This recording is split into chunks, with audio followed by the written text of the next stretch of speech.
ką gero pasakysi?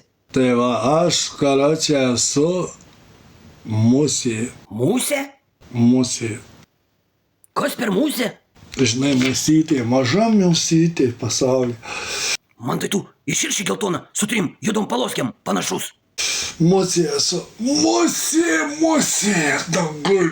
Nieko nesuprantu. Petrai, tai tu ką iš muzikinio projekto Dangus? Aš kažkoks esu garsus žmogus. Kažkoks? Labai gerai, kad nuplinku, žinok, zaibys. Čia turbūt nuo muzikinių nervų? Aš iki šiandien nesuprasiu. Matai, bet gerai, kad neėmė į galvą. Tai labai gerai, kad aš trenktas. Tu nepyk, aišku, kad tave su ta raketė pakračiau. Man žinai, kas yra man įdomiausia, kad niekada nesuprasiu. Tai aišku nesuprasi, tau kaip musiai turėjo gerai jopstelt per galvą. Aš galiu būti auksas.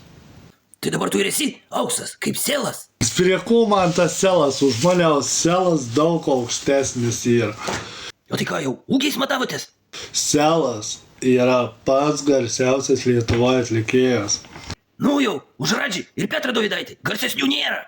Blin, jūs mane, aš prie selą, tai tik musė esu, musė, kuri, žinai, dangui nutupė ir...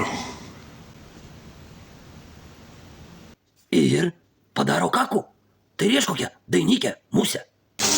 Aš vargšas ubagas ir nieko neturiu.